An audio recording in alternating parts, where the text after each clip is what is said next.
What's that you got next to you? This is a book. This is our yearbook from 1969, Drew Junior High School. Tells a story. Kev Mac video, you know, this is for sure. All right, let's talk about Jimel Barnes for a minute. When did you first meet Jimel? I met Jimel in 67, and we were both in the 7th grade, Drew Junior High School. So you guys went to school with Raymond Washington? We did, yeah. What type of friendship did Raymond and Jimel have at Drew Junior High School? I don't know if they had a friendship in junior high school.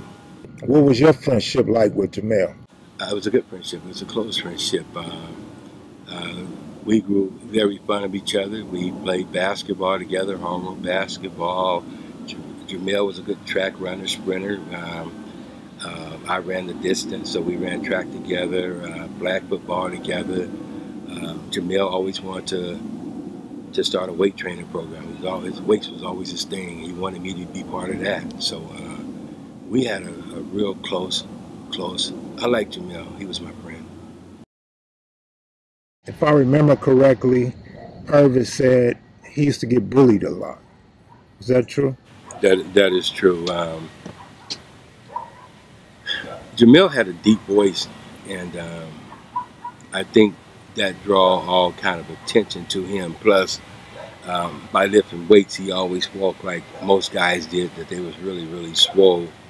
And then again, let's go back to the light skin thing. That was a thing that light skin really was supposed to be seen as a weakness, really. And a lot of people went at him. So Jimel has a little size on him, walking around swole, and that drew the attention of the likes of the Avenues, and they began to pick on him. They was the only ones that would pick on him, as a matter of fact. And it wasn't the ones who went to school there, it was the ones who didn't go to school there. So they bullied him, chased him home. I heard they even chased him in his house, and he jumped out the window one time. Yeah, that's a rumor, of course, but they say it happened. So Jimel started lifting weights in junior high school? Yeah, he started lifting weights in junior high school. Was he tall, muscular? Kind of describe his build for me. I would say that he was stout. Okay. He hadn't really started developing the curves like that yet, but he was really solid. He was a really solid guy. Yeah, so it was coming. You could see that he was working, that type of thing. So, but he wasn't all cut up as he would get later on in life. He was still growing. At what point did he start standing up to the bullies? I'm going to say the 9th grade. I'm going to say the 9th grade. I'm going to say the 9th grade. And I said before, that was a time that I actually felt that I betrayed him.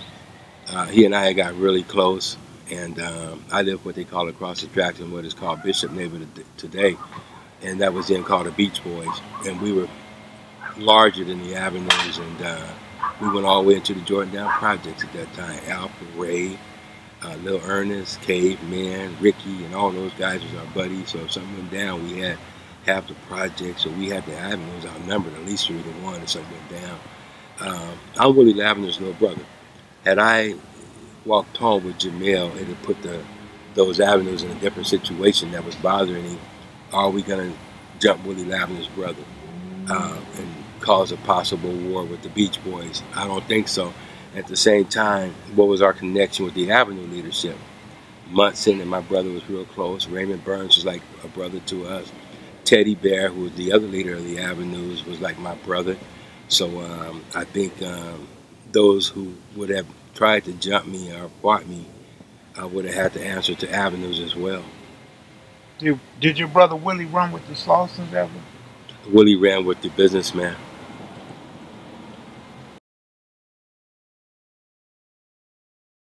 Can you make sense of Jimel saying he started the Bloods?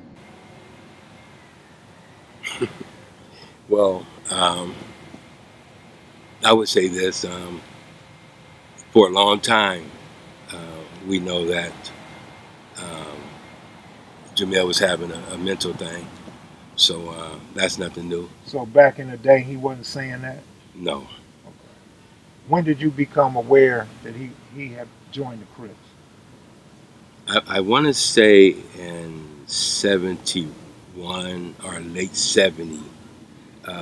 See, we didn't leave Drew till June of 70, and he wasn't a Crip then. So it had to be either September of 70 or 71. And I tell you, I'm glad you asked that question because we wasn't trying to be involved with no kind of gangs. That wasn't what we were trying to make money on our end of town. And when Jimel joined, he was just another person that had been our friend that was joining the gang that we saw doing the things that the Crips was doing. And I know personally with me, it was like Jimel, the personal friend, is now a Crip. So that was kind of bothering. So when did you first become aware that Jimel Barnes had joined the Crips? I want to say it was probably late 70 or maybe 71. Uh, was it Avalon Gardens, or do you know? Yeah, it was definitely Avalon Gardens. When Jimel joined the Crips, he would become the leader of the Avalon Gardens, and it was very key to the Crips at that day. It was very key that he joined for the territorial reasons.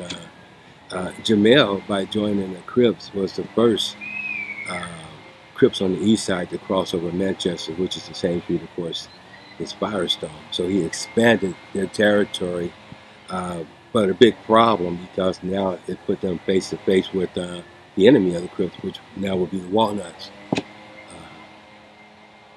Explain who the Walnuts are or what they was.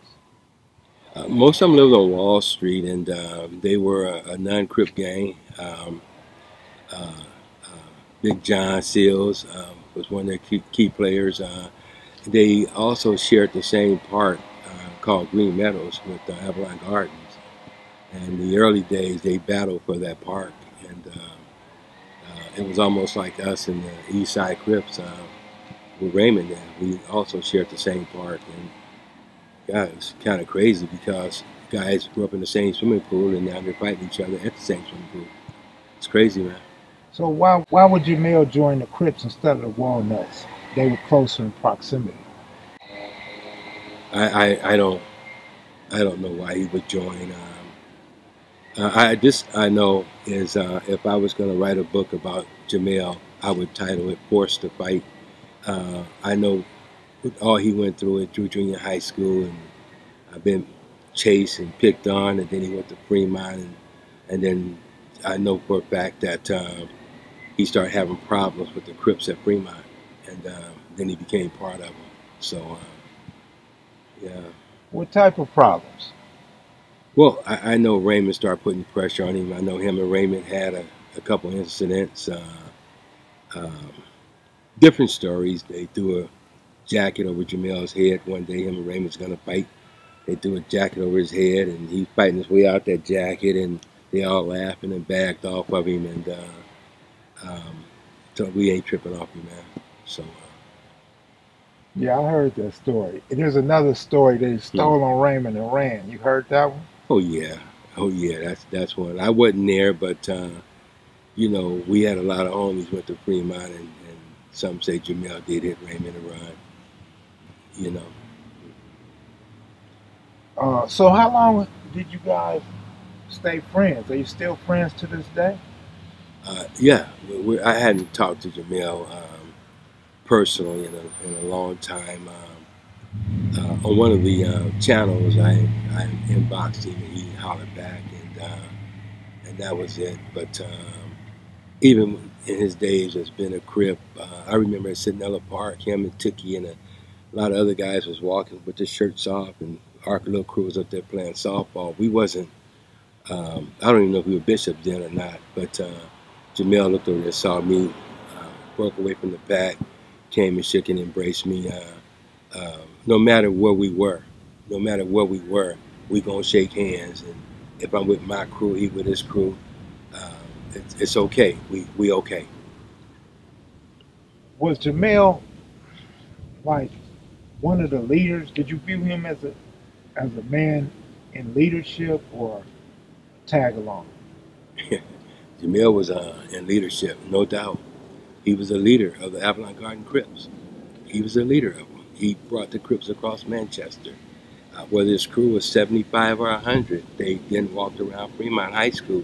Jimel was always in the front of the pack, and all those other guys was the tag-alongs. And when we saw him at Janella Park, Jimel was in the front of the pack at the Watts Festival. He was in front of the pack. And all during the early days in Crip history, you would have Jimel in front of the pack.